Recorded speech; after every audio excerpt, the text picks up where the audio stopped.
Estaba sentado frente a la tumba de mi padre, todavía con el mismo traje negro rígido, como si la tela fuera lo único que mantenía mi cuerpo en pie. Soy Marco Torres, 35 años, examinador forense financiero en Ciudad de México, un trabajo que exige precisión fría. Pero en ese momento, todo dentro de mí era un vacío inmenso y resonante. Mi padre, Alberto Torres, había muerto repentinamente de un infarto, y el dolor llegó como una ola silenciosa que arrasó con todas mis defensas, dejándome sin aliento en medio de la nada. El cementerio se extendía amplio y frío a mi alrededor, hileras de lápidas de piedra erguidas como centinelas. Todos los demás ya se habían ido del funeral. Yo era el último, solo con el viento helado y el crujido de las hojas secas que sonaban casi como susurros desde la tumba. Mi cuerpo se sentía agotado, vaciado. Había llorado cada lágrima durante el servicio, y ahora solo quedaba el entumecimiento. El dolor aún no había comenzado a asentarse en la memoria cuando mi teléfono vibró en el bolsillo. Un número desconocido. Una voz de hombre llegó a través de la línea, urgente y temblorosa, como si estuviera luchando por evitar que el miedo se desbordara. «Hola, señor Marco. Soy Víctor Reyes, el abogado personal de su padre, Alberto Torres. Necesita venir a mi oficina de inmediato. Tan pronto como le sea posible. Venga solo y no le diga a nadie. Su vida puede estar en peligro». Mi corazón se contrajo. ¿Peligro? ¿De qué está hablando? Mi padre acaba de morir. ¿Por qué me llama ahora? ¿Qué demonios está pasando? Pero Víctor no respondió. Solo repitió, con la voz temblando más fuerte. Venga solo, Marco. No se lo diga a nadie. Mi oficina está en el centro. Dese prisa. Luego la línea se cortó abruptamente, como si alguien la hubiera cortado. Me quedé mirando la pantalla, con el pulso martillando. Confusión, miedo y una extraña e inexplicable curiosidad surgieron dentro de mí. Como si esta llamada fuera la llave de un secreto que nunca sospeché que existiera. Me levanté con piernas que se sentían como plomo, encendí el auto y me alejé del cementerio. La ciudad apareció ante mí en tonos grises bajo una lluvia ligera de la tarde. Los edificios se difuminaban detrás de cortinas de niebla, las calles mojadas reflejando faros y manchas opacas. Mi ánimo se volvió más pesado, aplastado bajo nubes negras. Y entonces los recuerdos de las últimas semanas de mi padre regresaron inundándome, sin invitación, como una película vieja reproduciéndose en reversa. Recordé lo inusualmente callado que se había vuelto. Nada parecido al hombre cálido y bromista con el que había crecido. Se sentaba solo en la sala, mirando por la ventana. Cada vez que yo entraba, me miraba por un largo rato, con los ojos cargados de algo no dicho. «Papá, ¿qué te pasa?», le había preguntado más de una vez. Solo negaba con la cabeza y daba una pequeña sonrisa triste. «Nada, hijo. Solo me estoy haciendo viejo, pensando demasiado». Unos días antes de morir, durante una tarde tranquila, de repente mencionó el dinero y la traición. Estábamos sentados en la cena, solo nosotros dos, y me miró directamente, con voz baja. «Marco, si un día fueras traicionado por las personas más cercanas a ti, por tu propia sangre, ¿podría una persona realmente perdonar eso?». La pregunta me dejó atónito. «¿De qué estás hablando? ¿Quién traicionó a quién?». Solo suspiró y cambió el tema al clima, como si nunca hubiera hablado. Recuerdo nuestra última cena vívidamente. Tarde en la noche, su filete asado favorito. Varias veces comenzó a decir algo, los labios moviéndose, los ojos llenos de arrepentimiento, pero cada vez se quedaba en silencio. Solo volvía a suspirar y preguntaba por mi trabajo. «Te estás manteniendo demasiado ocupado, ¿verdad? No dejes que el trabajo te consuma por completo». Me reí en ese momento, pensando que era solo la preocupación normal de un padre. Ahora me doy cuenta de que esas fueron despedidas veladas. Incluso su expediente médico me había molestado desde el principio. Le habían diagnosticado insuficiencia cardíaca moderada. Seria, pero no inmediatamente mortal. Sin embargo, La muerte llegó tan repentinamente. Se desplomó en su habitación. Sin tiempo para pedir ayuda. El médico lo llamó un infarto masivo. Pero, ¿por qué tan rápido? Sin dolor prolongado en el pecho, sin señales de advertencia claras. Leí los registros una y otra vez, y cuanto más leía, menos cuadraban. Algo faltaba, como un rompecabezas con una pieza crucial removida. Cuanto más recordaba esos pequeños detalles, su mirada atormentada, la pregunta sobre la traición, las frases sin terminar en la cena, más convencido estaba de que su muerte no fue un simple evento médico. Se sentía como un misterio, algo oculto.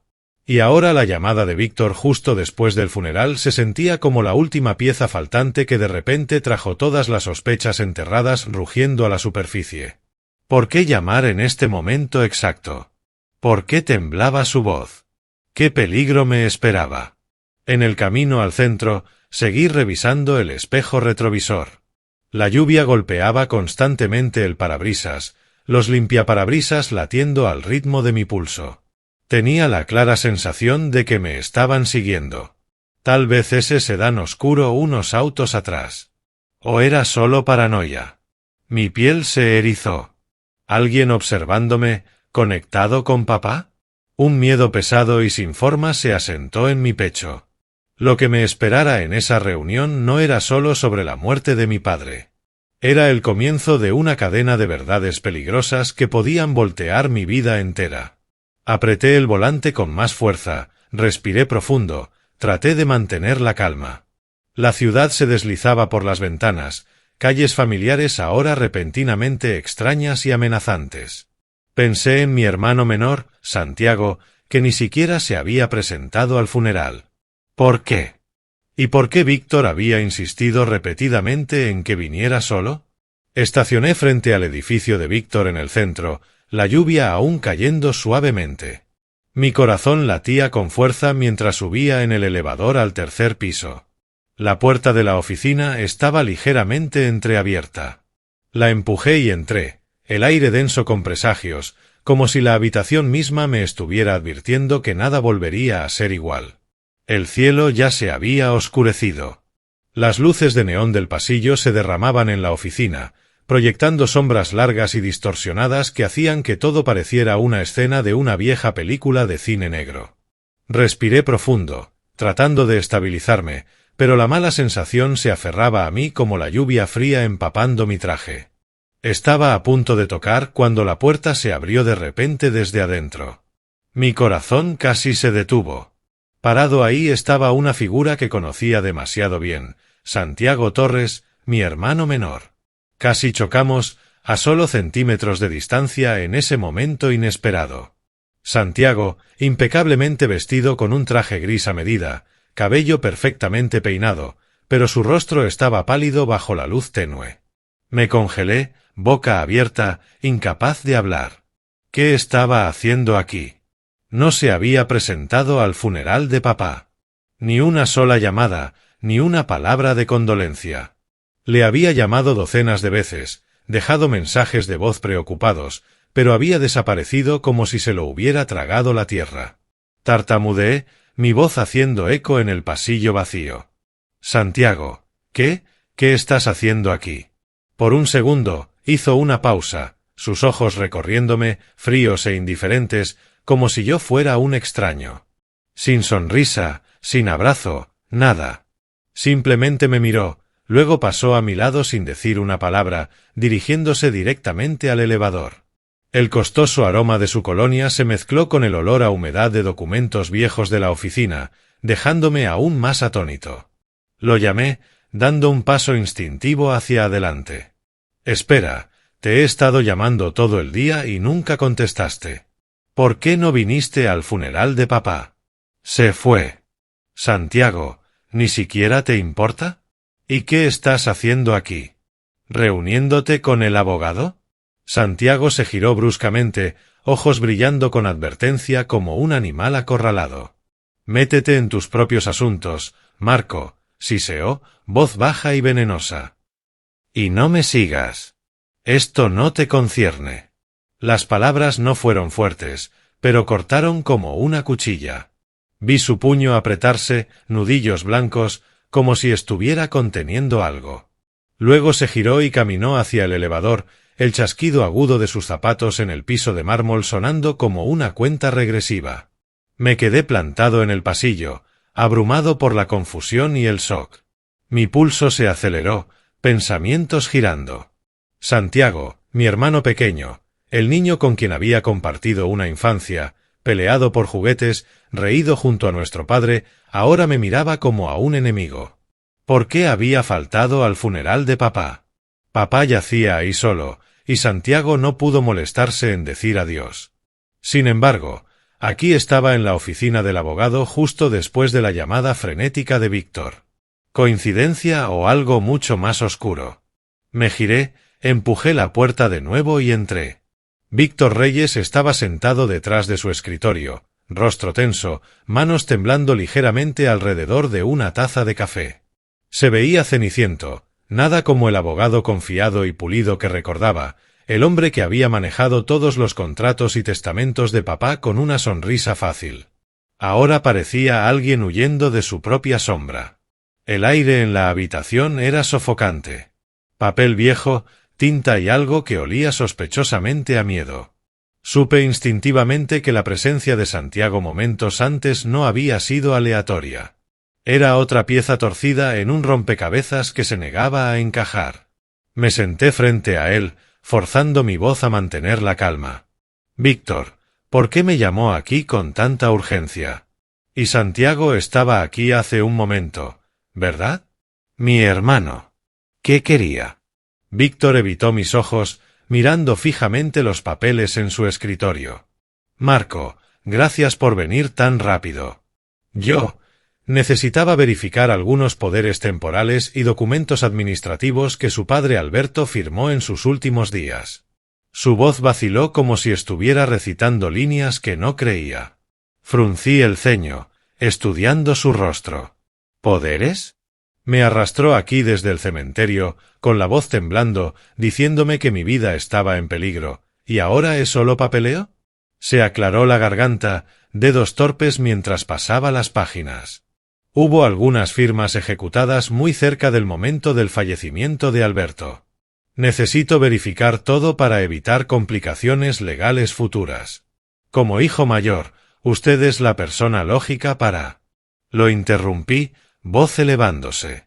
¿Qué hay de la advertencia? Dijo que mi vida podría estar en peligro.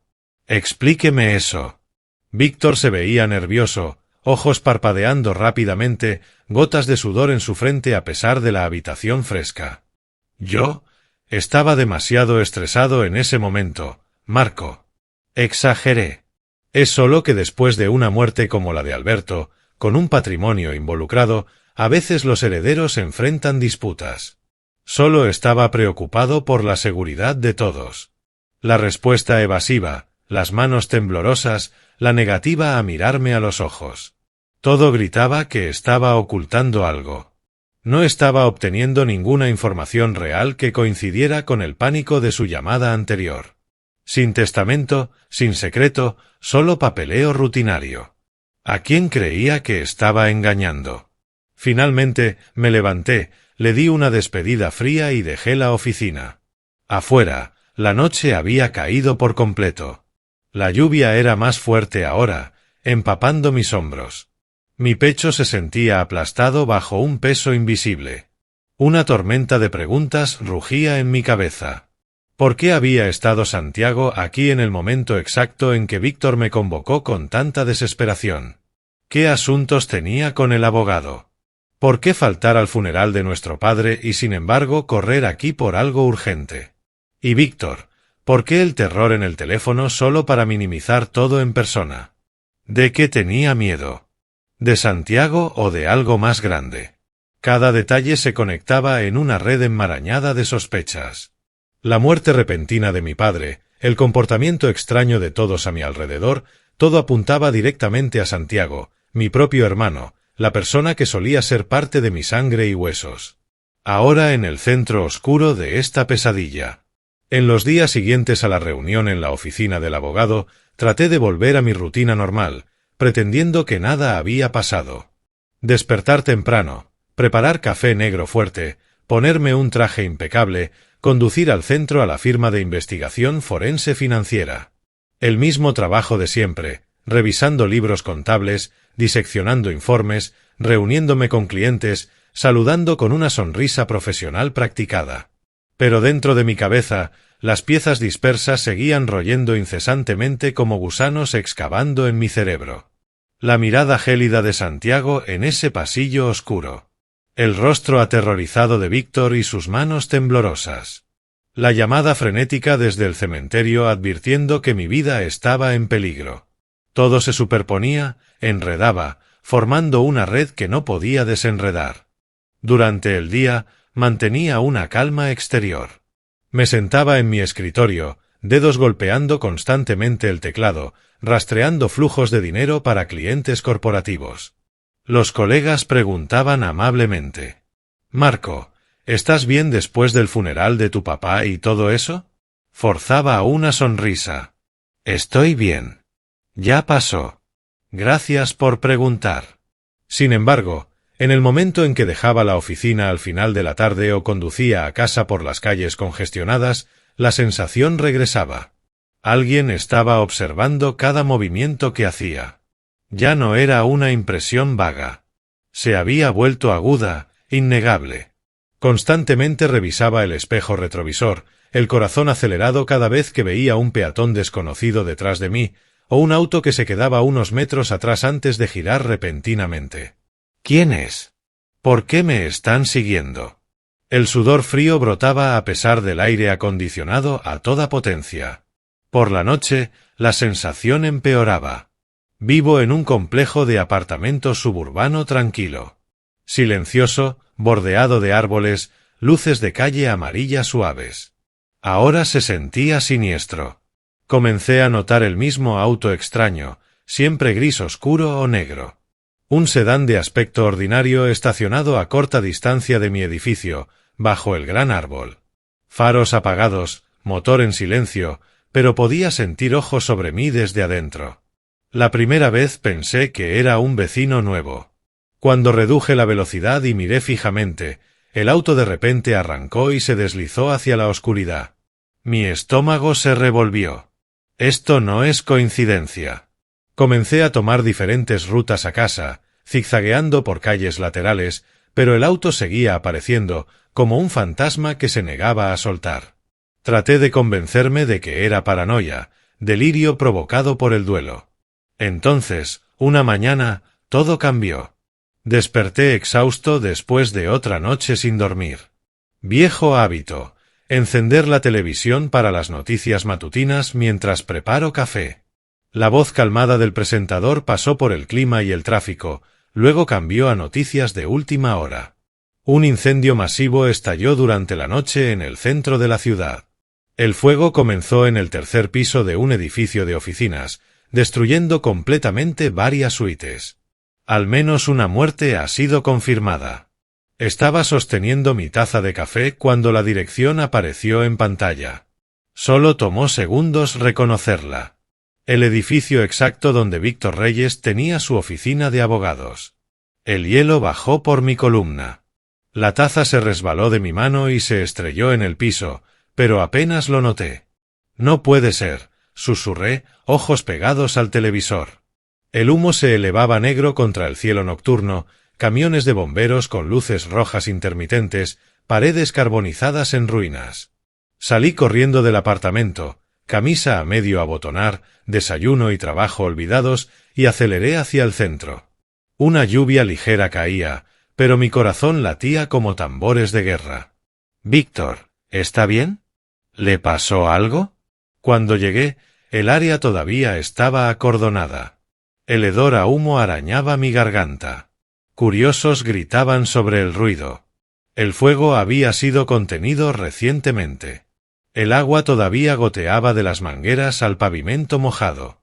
Me abrí paso entre la multitud y sentí mi pecho apretarse cuando vi una bolsa para cadáveres en una camilla siendo sacada, cubierta por una sábana blanca. Susurros se propagaron a mi alrededor. «Ese es el abogado Reyes». quemado hasta morir en su oficina. La policía lo confirmó momentos después. Víctor Reyes, muerto, incinerado junto con su oficina. Usando mi credencial de examinador forense, me acerqué más. La habitación donde me había recibido era ahora solo paredes ennegrecidas, muebles retorcidos, archivos y computadoras reducidos a cenizas. Nada quedaba. Sin documentos, sin discos duros, sin secretos. La policía selló rápidamente la escena y emitió un hallazgo preliminar: incendio eléctrico accidental durante la noche. Probablemente un cortocircuito de una computadora vieja, me dijo un oficial casualmente. Pero yo sabía con absoluta certeza que no fue un accidente. Víctor había estado aterrorizado. Me había advertido. Y ahora estaba muerto justo después de reunirse con Santiago y conmigo. Me quedé entre la multitud, el shock enmudeciendo cada sonido a mi alrededor. Sirenas, gritos, todo amortiguado como si estuviera bajo el agua. Víctor, sabías algo y ahora te fuiste. Las lágrimas rodaron por mi rostro sin darme cuenta. Me giré y caminé, pasos pesados como si cargara las cenizas de esa habitación quemada sobre mis hombros. En el camino a casa, conduje lentamente, mente en blanco. Papá muerto repentinamente. Víctor quemado hasta la muerte. Alguien silenciando testigos. Y Santiago, él estaba en esa oficina justo antes que yo. ¿Qué sabe él? Después del incendio, la sensación de ser observado no se desvaneció. Se volvió más aguda, más sofocante. Se convirtió en una segunda piel, manteniendo cada sentido en alerta máxima. Constantemente sentía ojos invisibles en mi espalda. Cuando me giraba, no había nadie. Caminando del auto a mi apartamento, sentía miradas desde el otro lado de la calle, desde los arbustos a lo largo del camino. Comencé a revisar todo. Huellas dactilares extrañas en las ventanas. La puerta principal seguía cerrada, pero el aire adentro se sentía diferente. Un aroma tenue y desconocido de colonia o humo de cigarrillo. Algunas noches llegaba a casa y encontraba la puerta del apartamento cerrada exactamente como la había dejado. Sin embargo, algo se sentía violado. Los papeles en mi escritorio habían sido movidos muy ligeramente. No lo suficiente para probar un intruso, pero no exactamente como los había dejado. Comencé a fotografiar el apartamento todos los días para comparar. Luego vinieron las llamadas telefónicas silenciosas. Números desconocidos que sonaban una vez y colgaban en el momento en que contestaba. La primera vez pensé que era un número equivocado. Para la tercera y cuarta, entendí que alguien estaba verificando si estaba en casa. El miedo erosionaba silenciosamente mis nervios día tras día. Dormía mal, despertando sobresaltado por los sonidos más pequeños. El viento a través de la grieta de la ventana, pasos en el pasillo, el zumbido del refrigerador. En lo profundo se formó una certeza fría. La muerte de Víctor no fue un accidente. Era otro eslabón roto en una cadena que aún no podía ver completamente. Cada detalle anterior de repente destacaba en agudo relieve: la llamada frenética, sus ojos aterrados, el fuego que ocurrió demasiado convenientemente. Y entonces el pensamiento escalofriante se deslizó en mi mente como una cuchilla de hielo. El siguiente eslabón en esta cadena silenciosa y mortal muy bien podría ser yo. Después del incendio que destruyó la oficina del abogado, mi vida entró en una nueva fase de inestabilidad. Como si todo a mi alrededor hubiera sido envuelto en una niebla densa y amenazante. Seguía yendo a trabajar todos los días, revisando registros financieros con una cara exteriormente calmada. Pero por dentro, era una bomba de tiempo esperando explotar. Y desde ese punto en adelante, Santiago comenzó a aparecer a mi lado con una frecuencia antinatural, como un fantasma que de repente había decidido interpretar el papel de un hermano excesivamente atento. La primera vez que visitó fue solo unos días después del incendio. Estaba sentado en mi apartamento mirando fijamente el televisor mientras las imágenes del cuerpo cubierto con sábana de Víctor todavía me perseguían. El timbre sonó. Me sobresalté instintivamente, agarrando el control remoto. Miré por la mirilla. Santiago con una sonrisa forzada sosteniendo una bolsa de comida para llevar. Marco, abre. Vine a ver cómo estás, llamó, su voz sonando normal. Pero para mí, cada palabra de él ahora se sentía sospechosa. Abrí la puerta e intenté mantener mi tono uniforme. Santiago, ¿qué haces aquí? Entró, puso la bolsa en el mostrador de la cocina. El olor de comida rápida, hamburguesas y papas fritas del restaurante que amábamos de niños, llenó el aire. ¿Ya comiste? Traje comida. Quería ver cómo estás después de lo de papá. En la superficie, era preocupación fraternal después de una tragedia, pero podía sentirlo en sus ojos. En la forma en que formulaba cada pregunta, había algo que sondeaba, monitoreaba mi más mínima reacción. Preguntó cosas como: ¿estás bien? ¿Cómo va el trabajo? ¿Duermes bien? Mientras su mirada recorría la habitación, demorándose en mi escritorio donde guardaba algunos archivos personales. Asentí, me senté en el sofá, tratando de no traicionar mi sospecha. La muerte de papá. Lo estoy superando. Gracias por venir. Comimos mecánicamente, hablamos del clima, de la temporada de lluvias. Sin embargo, noté cómo estudiaba silenciosamente mi apartamento por largos momentos, notando cada detalle en mi escritorio y estantes como si buscara algo invisible. ¿Todavía guardas los viejos libros de contabilidad de papá? Preguntó casualmente. Negué con la cabeza. No, solo mis cosas del trabajo. Asintió, pero pude notar que estaba memorizando la ubicación de todo. Después de eso, venía cada pocos días. Una vez con una botella de vino tinto para ayudarte a relajarte después de un largo día. Otra vez con una caja de pasteles de la vieja panadería que papá solía amar. Recuerdo que papá siempre compraba estos, dijo, voz bajando. Pero no creí que la tristeza fuera genuina. Cada visita duraba un poco más. Preguntaba por mi vida. ¿Has conocido a alguien extraño últimamente? ¿Estás recibiendo llamadas raras? Respondí brevemente, pulso acelerándose. ¿Estaba probando si yo sospechaba algo? ¿Esperando a que revelara curiosidad sobre el incendio? Durante lo que parecían conversaciones casuales, Santiago comenzó a dirigir la charla hacia el patrimonio de papá. Una noche, sobrevino en la mesa de la cocina, suspiró. Papá se fue tan de repente, ¿verdad? Sin tiempo para despedidas apropiadas o siquiera un testamento oficial. ¡Qué lástima! Su tono era de arrepentimiento, pero sus ojos permanecían agudos. Entonces hizo su movimiento. Deberíamos resolver la herencia pronto, solo nosotros dos, para evitar dolores de cabeza legales después. ¿Qué piensas? Tomé un sorbo, manteniéndome calmado. Ve al grano, Santiago. No hay necesidad de dar rodeos. Propuso mantener el control total de la empresa de logística que papá le había entregado hace 6 años cuando Alberto se retiró. Es lo lógico, Marco. La he dirigido en todos los aspectos durante años. Conozco cada contrato, cada empleado. Entregarla a alguien más sería un caos. El resto, la casa familiar, algunas propiedades pequeñas fuera de la ciudad, las cuentas de ahorro, dijo que yo podía decidir libremente. Vender o quedártelas, no me importa. Solo quiero la empresa. Ya está en mi sangre. No discutí.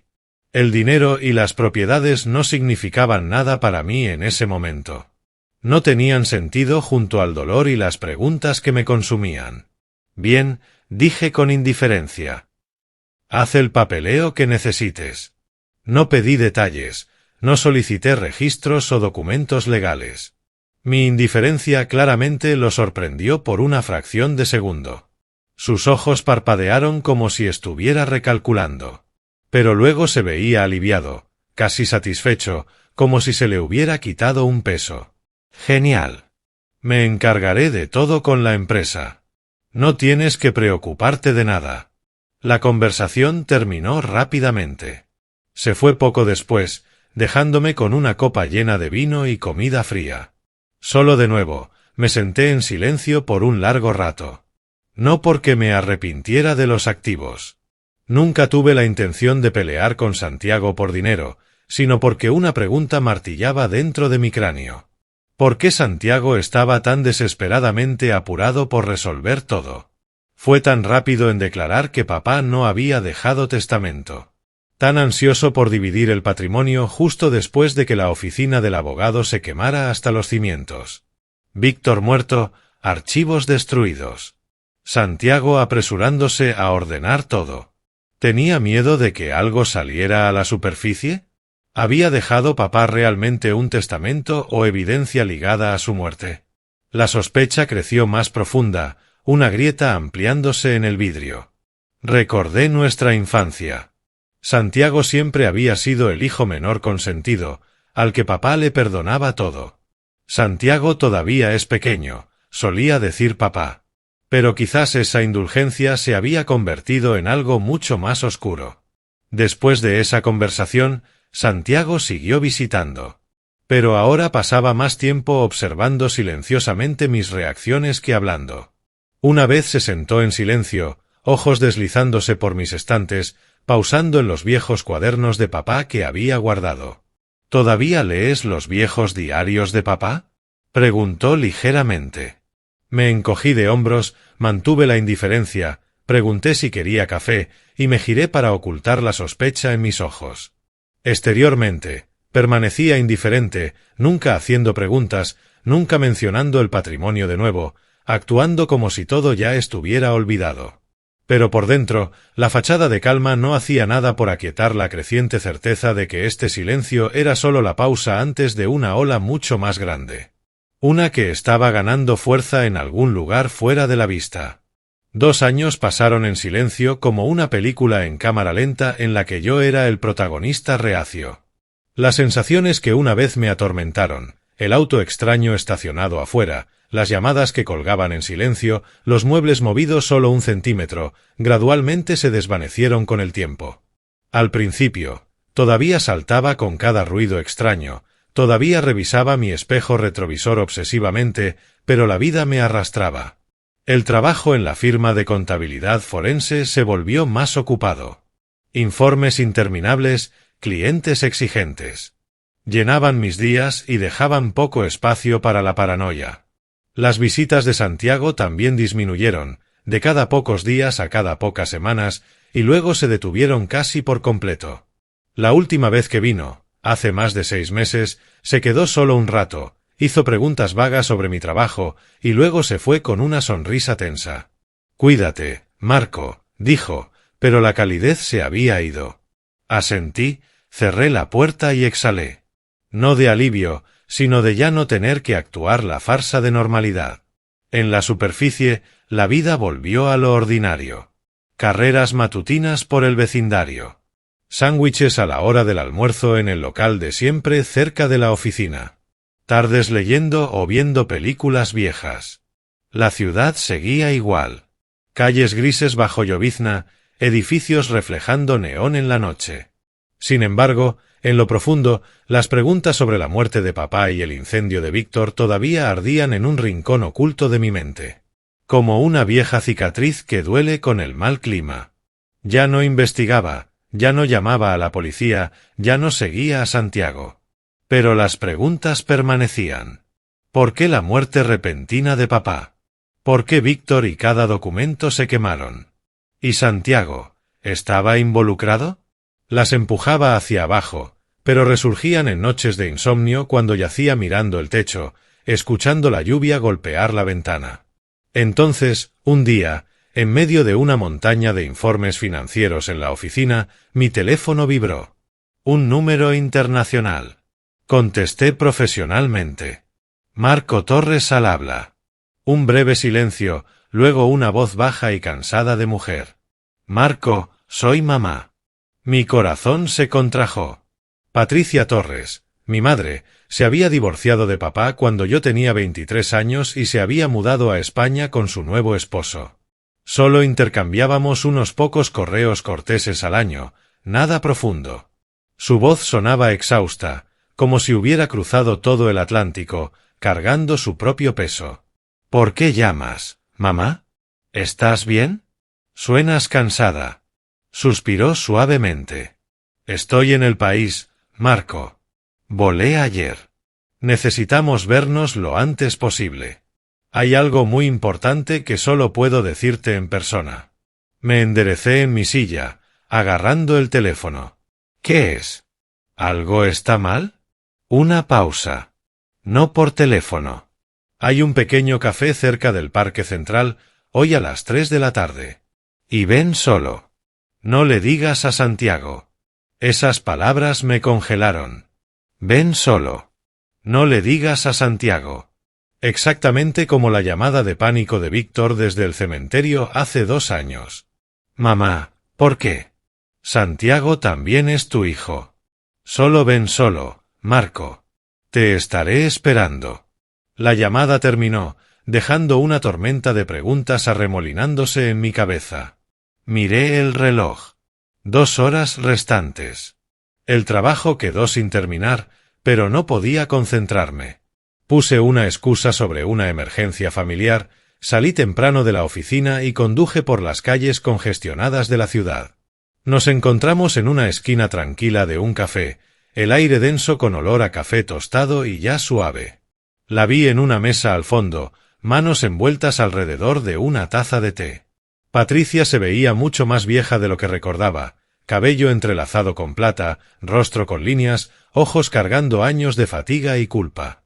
Llamé suavemente, me senté frente a ella. Levantó la vista, dio una sonrisa débil, ojos ya rojos. Marco, mi niño, ha pasado tanto tiempo. Has crecido tanto. Nos abrazamos torpemente, el primer abrazo en años. Después de unas pocas preguntas corteses, ¿cómo es la vida en España? ¿Cómo está tu esposo? Negó con la cabeza. Este no es el momento para charlas pequeñas. Metió la mano en su bolso y sacó una carpeta gruesa cuidadosamente envuelta en papel craft marrón, colocándola frente a mí. Sus manos temblaban como si tuviera miedo de que alguien pudiera ver. Esto es todo lo que tu padre me envió poco antes de morir. Me dijo que te lo diera solo cuando la verdad ya no pudiera permanecer oculta. Mi corazón latía con fuerza mientras abría la carpeta.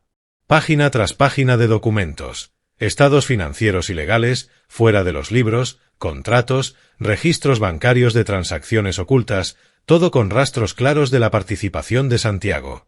Sus firmas, transferencias de la empresa de logística a cuentas en el extranjero, facturas falsificadas, gastos inflados. Pasé las páginas más rápido, garganta seca. ¿Qué? ¿Qué es todo esto, mamá? Santiago, ¿realmente hizo esto? La voz de Patricia se quebró. Las lágrimas rodaron por sus mejillas. He guardado estos papeles todo este tiempo porque no tuve el valor de enfrentar el hecho de que mi propio hijo cometió crímenes. Tu padre lo descubrió y me los envió como última salvaguarda. Confesó que había luchado durante años entre el amor de madre y su conciencia, entre proteger a su hijo y permitir que los crímenes continuaran. No quería creerlo, Marco. Santiago era el bebé. Siempre pensé que solo cometía errores. Pero estos números, lavado de dinero, fraude sistemático. Su voz se quebró. Admitió que ella y papá siempre habían protegido demasiado a Santiago, pensando que era amor, sin imaginar nunca que plantaría las semillas de algo tan retorcido. Le perdonamos todo. La primera vez que robó, el dinero de bolsillo desapareció. La primera pelea en la escuela, dijimos, es solo un niño. Pero él creció creyendo que podía hacer cualquier cosa sin consecuencias. Cuando tu padre le entregó la empresa, Santiago la convirtió en una herramienta para el mal. Me senté en silencio, acariciando la carpeta, los recuerdos de la infancia inundándome. Santiago siempre el favorito. Yo, el hermano mayor, esperado a ceder. Santiago todavía es frágil, solía decir papá. ¿Lo suficientemente frágil para cometer crímenes? Solo cuando su propia salud falló, me dijo que había tenido un infarto el año anterior y la culpa se volvió insoportable, encontró el valor para volar de regreso y entregarme la evidencia. No me queda mucho tiempo, Marco, susurró, voz temblando. No me llevaré este secreto a la tumba. Tu padre, él lo cargó solo por demasiado tiempo. Antes de irse, Patricia sacó un sobresellado de su bolso y lo presionó en mi mano. Tu padre dejó esto para ti. Léelo y luego decide por ti mismo si entregas todo a las autoridades. Yo no puedo tomar esa decisión por ti porque Santiago también es mi hijo. Se puso de pie, me abrazó fuerte, rápido, entre lágrimas, luego se giró y se alejó. Su figura desapareció entre la multitud. Me quedé solo en la mesa, la carpeta gruesa y la carta sellada frente a mí. El café en mi taza se había enfriado hace rato, su amargura extendiéndose por mi lengua. Exactamente como el sentimiento inundando mi pecho. En ese momento, entendí claramente. La vida tranquila que pensé que había recuperado había sido solo una calma frágil antes de la verdadera tormenta de la verdad. Dejé el café, conduje a casa en un aturdimiento, la carpeta pesada en el asiento del pasajero. 2 años, pensé que había terminado. Ahora todo estaba explotando de nuevo. Llevé la carpeta gruesa y la carta sellada a casa en un estado de pesadez aplastante, como si estuviera acunando un pedazo de verdad para el que aún no estaba listo. Mi apartamento, una vez un refugio tranquilo de libros viejos y un sofá gastado, ahora se sentía ajeno. Puse triple cerrojo a la puerta, cerré cada cortina, como si alguien pudiera estar observando desde las ventanas oscuras. La luz amarilla tenue de la lámpara de escritorio se derramó sobre el piso de madera, proyectando sombras largas y distorsionadas que hacían el silencio sofocante. Coloqué la carpeta sobre la mesa de la cocina y la miré fijamente por un largo rato, el corazón latiendo con fuerza. El sobresellado yacía encima. Me dije que lo abriera, pero mis manos dudaron, temerosas de que rasgarlo desataría un monstruo. Finalmente, después de sentarme inmóvil por lo que se sintió como horas, respiré profundo, rasgué el sobre y comencé a leer. Cada línea se sentía como un cuchillo lento deslizándose en mi mente. El dolor tan agudo que tuve que parar a la mitad, la garganta ardiendo. En la carta, papá confesó que había descubierto las actividades criminales de Santiago años antes. Había comenzado con pequeñas discrepancias y crecido hasta convertirse en toda una red de lavado de dinero, contratos secretos y flujos de efectivo ilícitos. Mi hijo. Vi la primera señal hace 6 años cuando Santiago tomó la empresa. Gastos inusuales, facturas falsificadas. Pensé que eran errores al principio, pero siguieron acumulándose. Santiago convirtió la firma de logística en una máquina para lavar dinero sucio. Contratos fantasma, socios inexistentes, millones de dólares canalizados a través de ella. Mis manos temblaban mientras leía, imaginando a papá solo en su estudio bajo una lámpara tenue, rostro pálido mientras la horrible verdad amanecía sobre él. Escribió que había luchado durante años entre el amor de padre y el deber de un hombre respetuoso de la ley, atormentado cada noche por su incapacidad de denunciar a su propio hijo. Permanecí despierto tantas noches, Marco. ¿Cómo podía entregar a mi propio hijo? Pero quedarme callado, el silencio se convirtió en su propio crimen. Y cuanto más callaba, más crecían los crímenes de Santiago. Lo lamento más que nada. Papá admitió que su indulgencia de toda la vida, la de él y la de mamá, había convencido a Santiago de que podía cruzar cualquier línea sin consecuencias. Tu madre y yo nos equivocamos desde el principio. Desde que era pequeño, a Santiago se le perdonó todo. Protegido cada vez que hacía mal. Pensamos que era amor. Pero esa protección ciega alimentó su egoísmo y la creencia de que estaba por encima de las reglas. Llegó a pensar que la ley no podía tocarlo, que el dinero podía comprar cualquier cosa. Hice una pausa, lágrimas cayendo, los recuerdos inundándome. Santiago robando cambio suelto de la cartera de papá, atrapado con las manos en la masa pero solo regañado suavemente. Todavía es pequeño, decía papá. Yo, el hermano mayor, siempre tenía que ceder. Y ahora esa indulgencia había creado un monstruo. Papá confesó que una vez que Santiago comenzó a sospechar que él sabía la verdad, papá se dio cuenta de que sus propios días estaban contados. Santiago comenzó a mirarme diferente. Hijo. Miradas inquisitivas, preguntas indirectas. Supe que haría cualquier cosa para proteger su secreto. Incluso, no pude terminar el pensamiento. Mi corazón se volvió hielo. Papá temía que sería asesinado por Santiago, por mi propio hermano. Por eso Alberto había copiado secretamente cada pieza de evidencia y la había enviado a las dos personas en las que más confiaba, mamá y Víctor, como seguro de que la verdad sobreviviría si algo le pasaba. Solo lo envié a tu madre y a Víctor porque era la única manera de asegurar que si algo me pasaba, la verdad seguiría existiendo y tú permanecerías a salvo mientras no supieras nada todavía. No se había atrevido a dármelo directamente, aterrorizado de que me convertiría en el siguiente objetivo. Y porque nunca quiso cargarme con algo tan cruel. No quería que te involucraras, Marco. Tú eres el honesto, el limpio. Tenía miedo de que Santiago fuera por ti si sabías. Solo quería que vivieras en paz. Pero también sabía que tarde o temprano yo tendría que conocer la verdad y que ya no podía prevenirlo. La verdad siempre encuentra una salida, hijo. Sabía que tu madre te la traería cuando fuera el momento correcto. Solo espero que seas lo suficientemente fuerte. Escribió que siempre había estado orgulloso de mí, de mi integridad, de mi elección de vivir limpiamente, tan diferente del camino que Santiago había tomado. Eres mi orgullo, Marco. Elegiste la contabilidad forense y mantuviste tu honor. Santiago, él eligió la oscuridad. Estoy orgulloso de ti, pero me duele porque no pude salvar a tu hermano. Por eso se disculpaba por dejarme con una elección imposible. Quedarme callado y preservar lo poco que quedaba de la familia, o decir la verdad y enfrentar los peligros que él mismo no había tenido el valor de confrontar. Lo siento por ponerte en esta encrucijada. El silencio significa mantener a la familia unida, pero tu conciencia sufrirá. Hablar significa justicia, pero peligro. No fui lo suficientemente valiente para elegir, así que te dejo la decisión a ti. No exigía que castigara a Santiago por él ni que defendiera su propio honor. Solo pedía que viviera fiel a mi propia conciencia, sin importar cuán doloroso fuera. No lo hagas por mí. Hazlo por ti mismo. Por lo que crees que es correcto, sin importar cuánto duela. Mantente fiel a quien eres.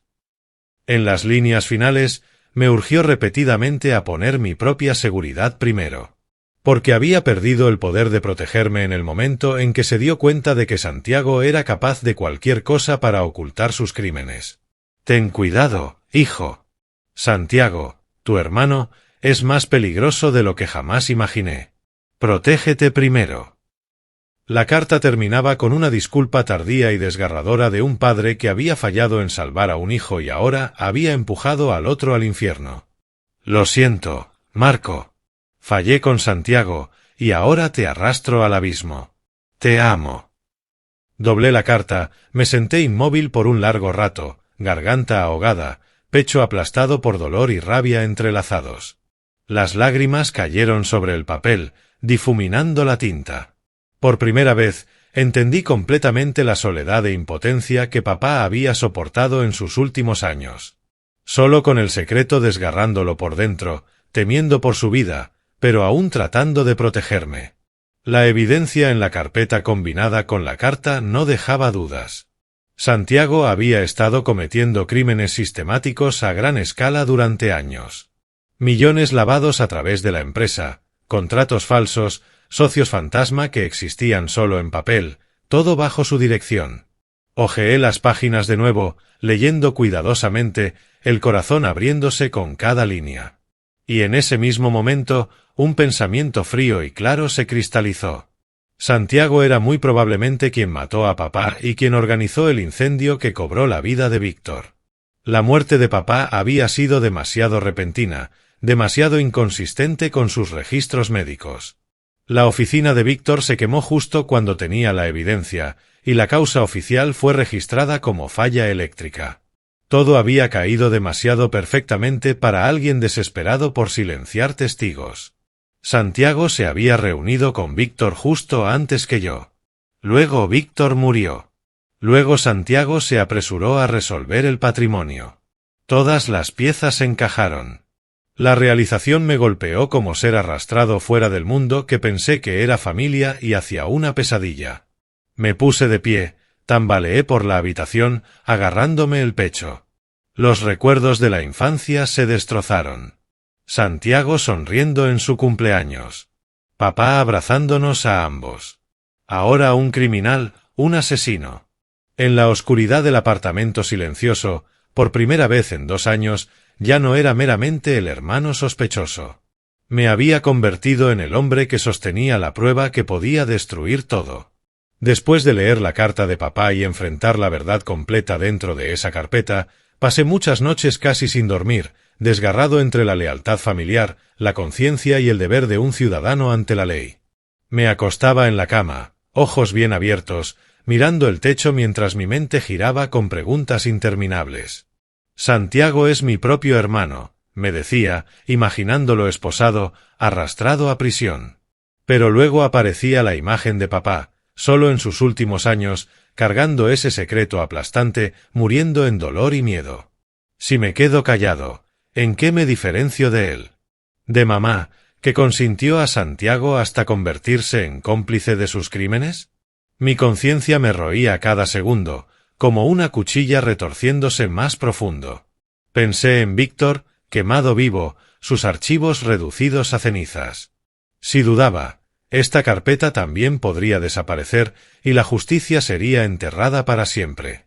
En esas noches, me levantaba, caminaba por la habitación, recogía la carta y la leía de nuevo, lágrimas cayendo. «Papá, ¿por qué me dejaste esta carga?», susurraba, voz quebrándose en la oscuridad. Finalmente, después de semanas de tormento e insomnio, entendí que el silencio ya no era una opción. Si seguía dudando, Santiago podría encontrar y destruir la evidencia. No podía dejar que eso pasara de nuevo. Una mañana temprano, cuando la primera luz del sol se deslizó por las cortinas, decidí cambiar todo antes de que fuera demasiado tarde.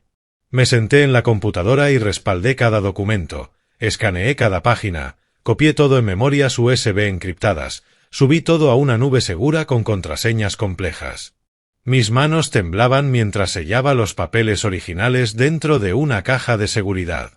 Me puse el abrigo, llevé la caja al auto y conduje directamente a las oficinas de la Fiscalía Federal en el centro. En el camino, seguí revisando los espejos, aterrorizado de que alguien me siguiera, pero solo había el tráfico matutino normal. Respiré profundo, caminé hacia el edificio de vidrio frío, mostré mi identificación y pedí hablar con un agente. «Tengo evidencia de lavado de dinero y fraude financiero a gran escala», dije, voz firme pero ardiendo por dentro. Me llevaron a una habitación segura y entregué toda la evidencia a las autoridades federales. El momento en que la caja dejó mis manos, se sintió como si hubiera soltado un peso aplastante y al mismo tiempo hubiera abierto las puertas del infierno. La investigación comenzó inmediatamente. Múltiples equipos independientes trabajando para prevenir filtraciones. Solo me dijeron: «Nos encargaremos desde aquí, señor Torres. Por favor, mantenga esto confidencial». Fui a casa y esperé, el corazón latiendo con fuerza. Durante los primeros días, nada visible sucedió. La vida lucía normal en la superficie, pero sabía que las ruedas de la justicia habían comenzado a girar. Especialistas financieros de la Fiscalía cruzaron registros bancarios, rastreando cada peso ilícito a través de capas de cuentas fantasma, tanto nacionales como en el extranjero. Los imaginé en sus pantallas siguiendo el rastro del dinero, transferencias de la empresa de logística de Santiago a bancos en las Islas Caimán, luego de vuelta al país a través de subsidiarias ficticias. «Esta es una red profesional», me dijo un agente más tarde por teléfono, voz calmada. Se pelaron empresas fantasma. Negocios que existían solo en papel para ocultar transacciones. Se incautaron y diseccionaron contratos de logística no auditados. Cientos de páginas, firmas falsificadas, documentos con fechas anteriores, envíos fantasma completos, contenedores registrados como llenos pero que nunca existieron. Costos de transporte inflados al doble. Facturas sistemáticamente falsificadas durante años. Llegaron actualizaciones encriptadas. Hemos encontrado rastros que se remontan a 2018, cuando Santiago tomó la empresa. Mi pecho se apretó.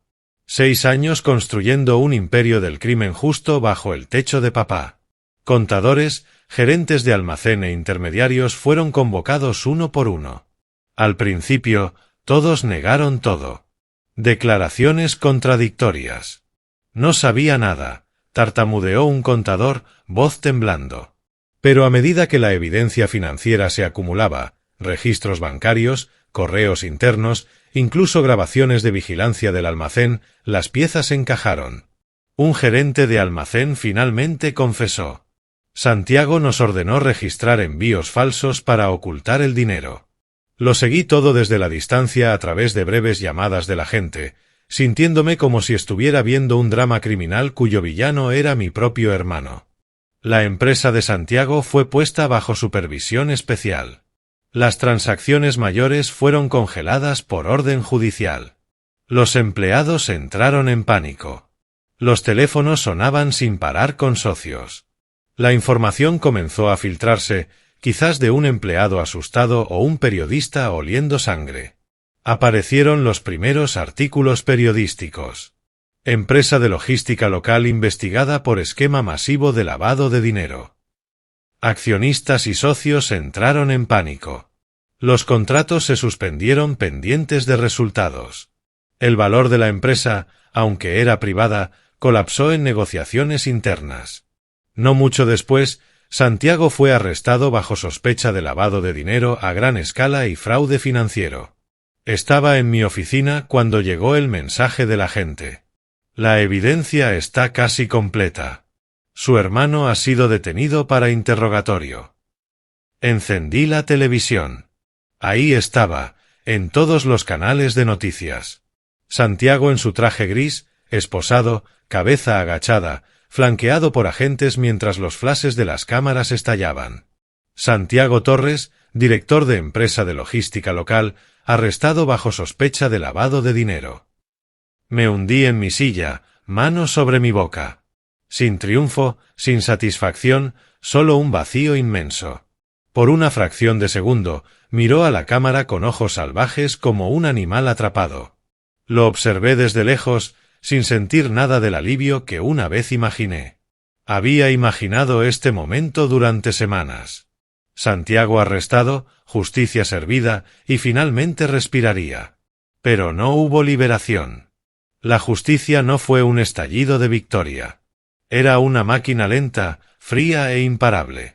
Me senté solo en mi apartamento, las noticias repitiéndose en la pantalla, pensando, papá, la justicia es despiadada como una piedra de molino que muele todo hasta convertirlo en polvo. Entendí que desde este punto en adelante, nada pertenecía a nuestra familia. Pertenecía a la maquinaria fría de la ley, fiscalía, tribunales, jueces. Ellos decidirían el destino de Santiago, no yo.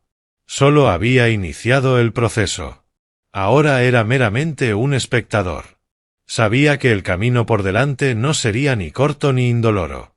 Una vez que la verdad fue arrastrada a la luz, arrastraría incontables consecuencias que nadie podría escapar.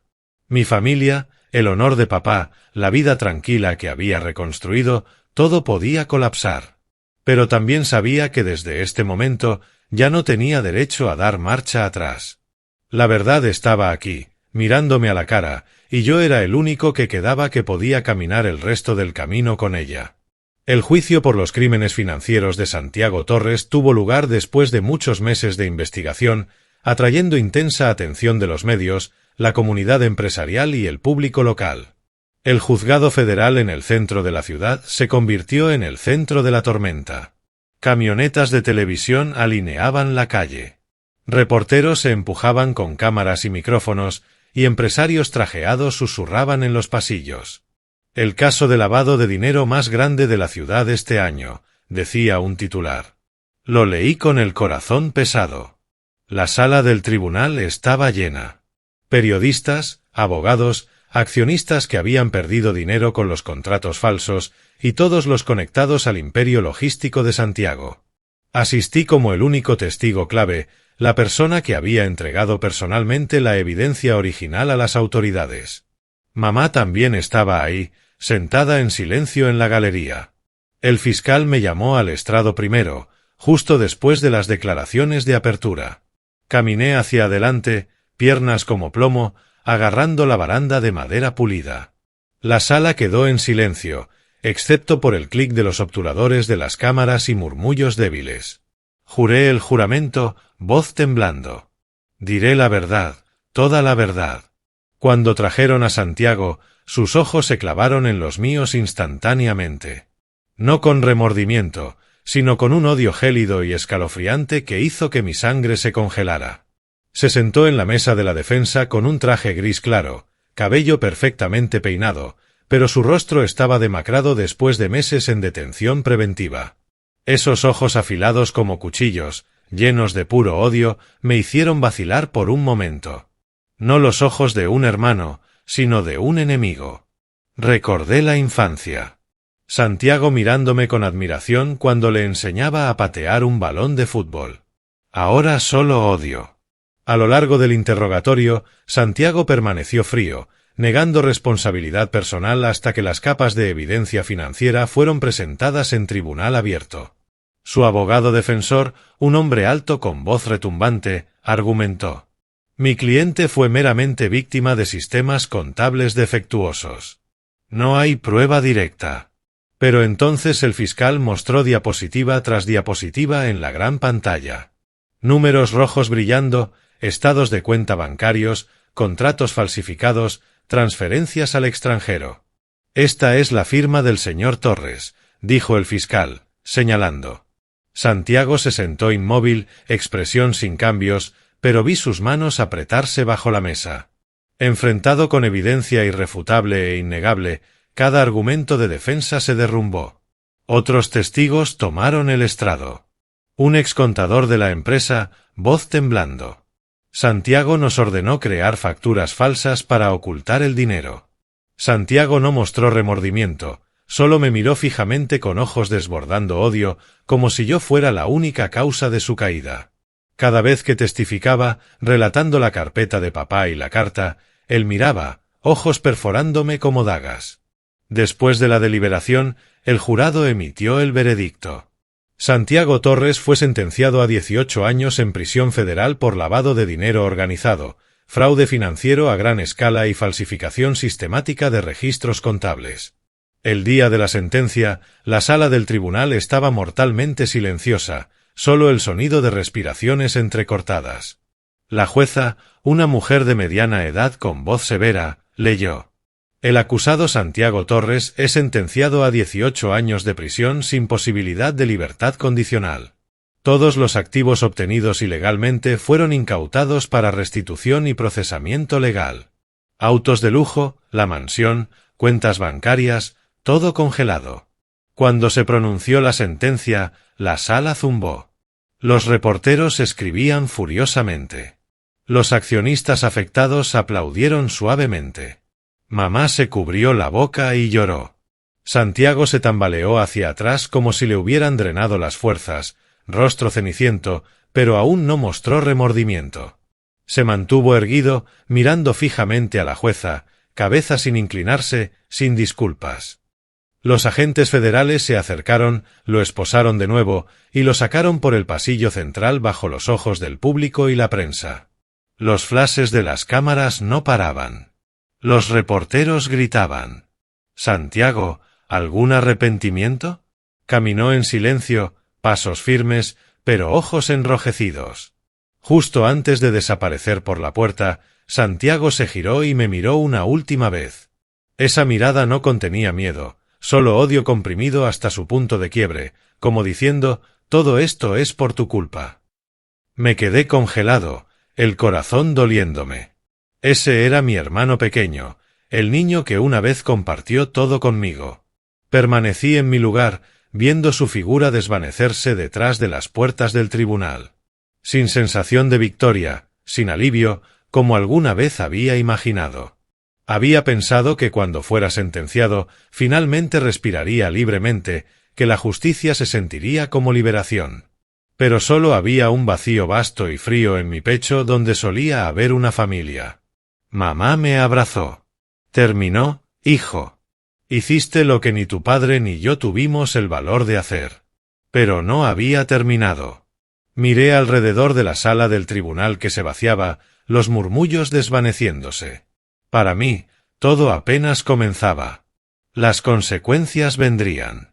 Los medios investigando, amigos alejándose, Santiago en prisión por 18 años. ¿Cambiaría alguna vez? ¿O solo crecería el odio? Salí del juzgado hacia el sol cegador del mediodía. El ruido de la ciudad regresó como si nada hubiera cambiado. Sin embargo, mi mundo privado había sido alterado para siempre. La luz lastimaba mis ojos. Entrecerré los ojos y caminé lentamente por la acera llena de gente. Los autos rugían. Los peatones se apresuraban. Un café cercano resonaba con risas. Pero para mí, el mundo era diferente ahora. Ya no una familia perfecta, solo piezas rotas. Llevé a mamá a casa. Estuvo en silencio todo el camino, aferrándose a su bolso como si fuera el último fragmento de paz que le quedaba. «Marco, ¿qué vas a hacer ahora?», preguntó suavemente mientras entrábamos a la casa.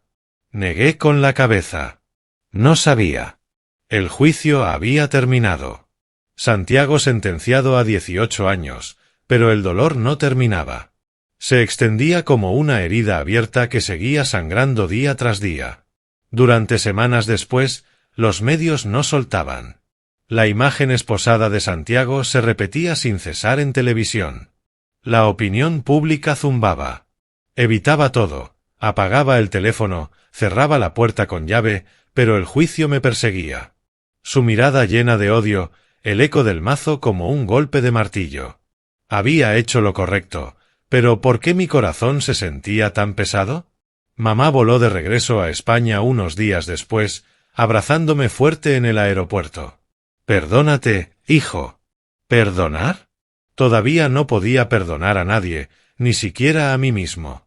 No mucho después de la sentencia, organicé una visita a la prisión. Mi estómago se revolvía con miedo y la necesidad de enfrentarlo. Mis manos temblaban mientras firmaba la entrada, pasaba por el detector de metales, le decía al guardia con voz ronca: «Vengo a ver al recluso Santiago Torres». Asintió y me llevó a la sala de visitas. Paredes de concreto frío, sillas de plástico duro, el olor penetrante del desinfectante. Me senté mirando el reloj marcando, el corazón retumbando. Cuando trajeron a Santiago, el uniforme naranja hacía su rápido deterioro inconfundible. Rostro demacrado, barba descuidada, cuerpo más delgado que antes. Pero los ojos no habían cambiado, fríos, afilados como navajas, inquebrantables, como un depredador enjaulado todavía listo para atacar. Se sentó al otro lado del vidrio grueso, levantó el auricular y me miró fijamente. Dos hermanos separados por vidrio antibalas. El silencio se extendió largo y pesado antes de que ninguno hablara. La habitación se sentía sofocante. Susurros de otros reclusos, el altavoz llamando nombres. Pero entre nosotros solo había silencio. Busqué en su rostro algún rastro del hermano pequeño que una vez conocí. El niño que lloraba cuando perdía un juego, que sonreía de oreja a oreja cuando papá lo elogiaba. Nada quedaba, solo un extraño lleno de odio. Hablé primero, voz baja y deliberada, forzando las palabras que había contenido demasiado tiempo. «Santiago, entonces, ¿todo fuiste tú? No solo el lavado de dinero, el fraude, sino también la muerte de papá y la de Víctor». La pregunta cayó como una piedra en un abismo. Miré directo a sus ojos, esperando negación, rabia, cualquier cosa. Santiago me devolvió la mirada por un largo momento, luego dio una risa seca y sin humor a través del auricular. «Sí, hermano mayor. Todo fui yo. Papá y ese abogado, Víctor. Sabían demasiado. Tuve que limpiar la casa». Admitió todo con una calma aterradora, como si estuviera discutiendo el clima. Sin remordimiento, sin temblor, solo un desapego gélido como si el asesinato fuera simplemente negocios.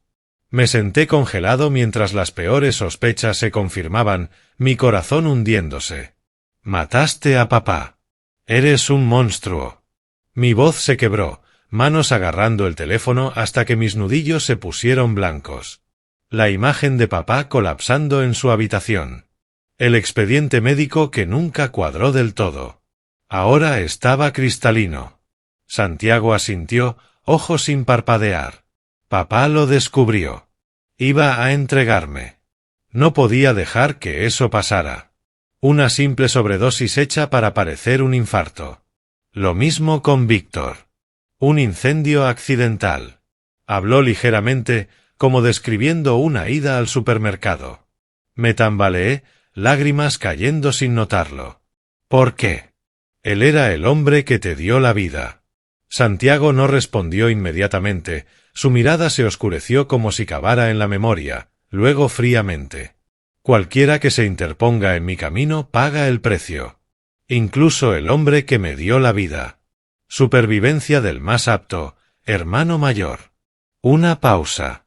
Luego agregó casi casualmente que una vez había planeado matarme a mí también, porque yo era el único capaz de rastrear los flujos de dinero. Te consideré. Eres examinador forense.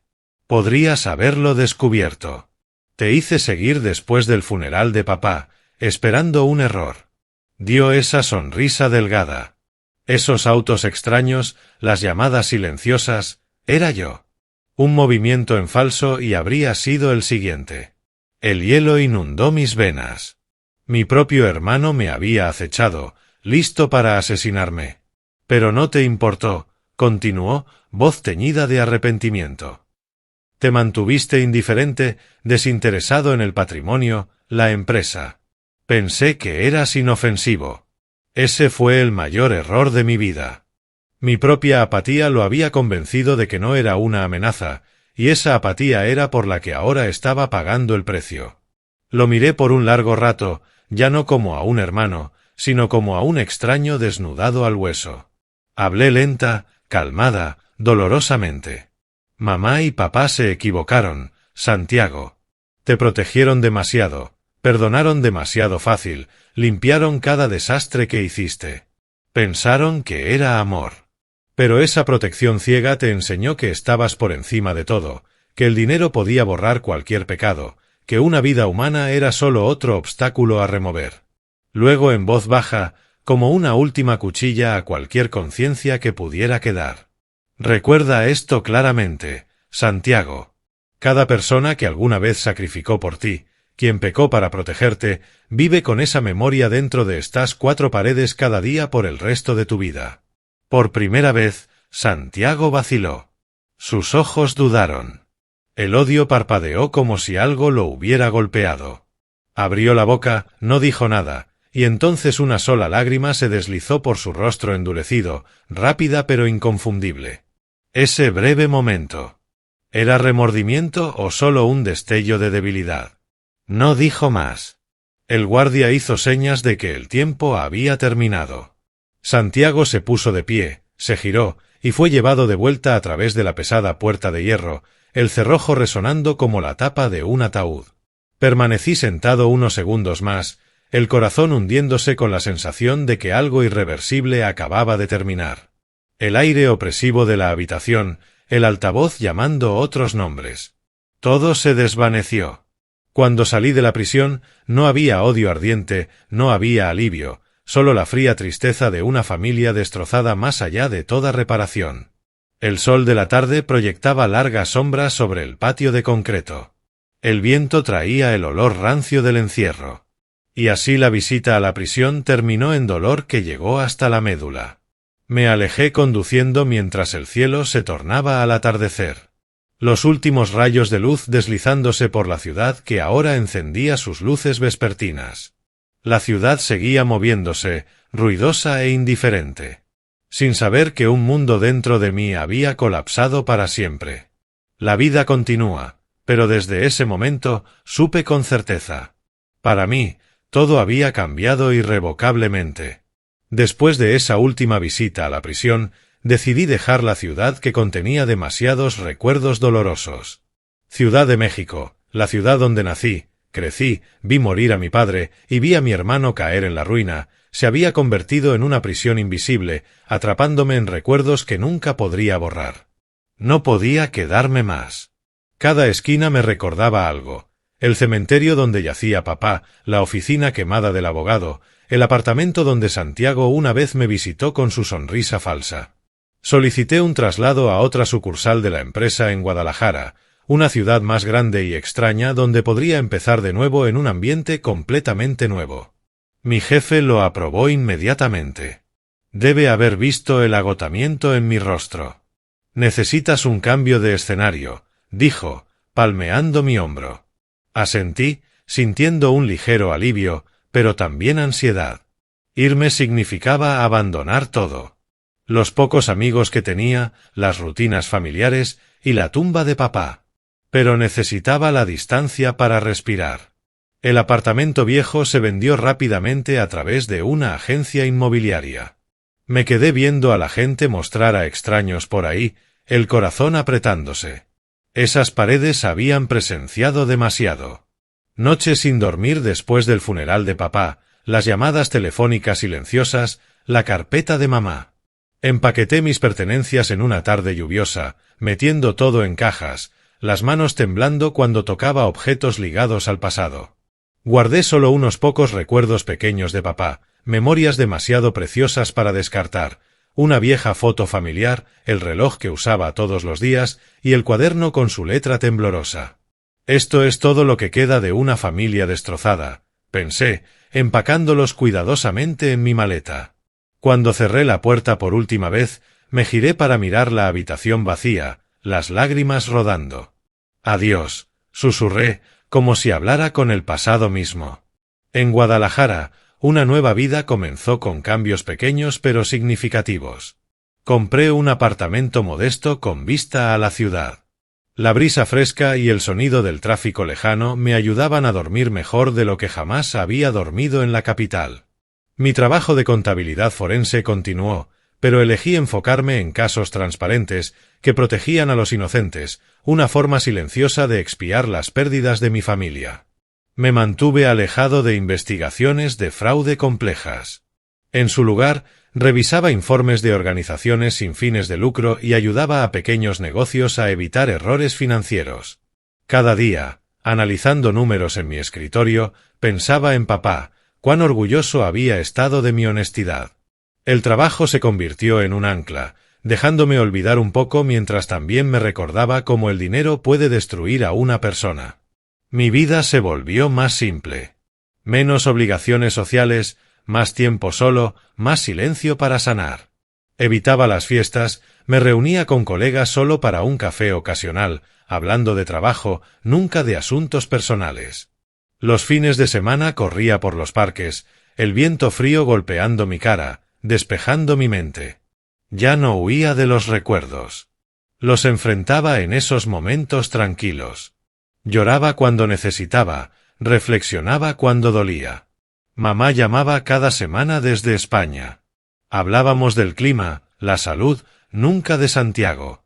¿Cómo estás, hijo?, preguntaba, ojos rojos en la pantalla. Estoy bien, mamá, respondía, aunque el vacío permanecía.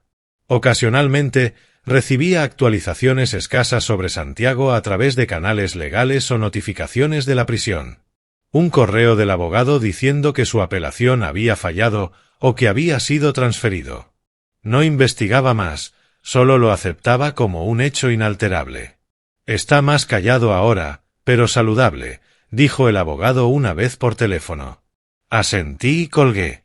Nunca volví a visitarlo. Ese último encuentro había sido suficiente. Me preguntaba sobre el ahí adentro, leyendo, aprendiendo un oficio, alimentando odio. No sabía y ya no quería saber. Me dejaba vivir sin ser arrastrado hacia atrás. En noches tranquilas, a menudo me sentaba solo, mirando atrás sobre todo el viaje.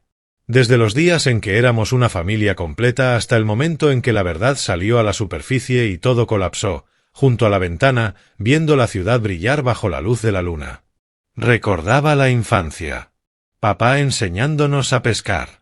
Mamá riendo mientras cocinaba la cena. Felicidad simple, pensaba. Lágrimas cayendo. Luego el funeral de papá, el incendio, la carpeta de mamá, el juicio, todo como una película lenta. Me di cuenta de que la tragedia no comenzó con los crímenes. Comenzó con el silencio, con encubrir, con elecciones hechas en nombre del amor que solo alimentaron lo equivocado. Papá se quedó callado por amor a Santiago. Mamá escondió la evidencia por instinto maternal. El resultado, muerte y ruina. El silencio es complicidad, susurré, el pecho doliéndome. De la historia de mi familia, aprendí que la indulgencia ciega no es amor. A veces es simplemente permitir que el mal crezca día tras día. Santiago creció creyendo que era intocable, y el resultado fue que mató a nuestro padre, mató a Víctor. También aprendí que decir la verdad siempre es doloroso, pero quedarse callado frente al mal deja consecuencias mucho más pesadas. Elegí hablar aunque me costara a mi hermano, pensé, sintiendo una medida de paz. Acepté que algunas pérdidas nunca pueden ser reparadas. Sin embargo, una persona debe seguir viviendo. Seguir caminando hacia adelante con honestidad y claridad. Papá se fue, Santiago en prisión, mamá lejos. Pero yo todavía estaba aquí.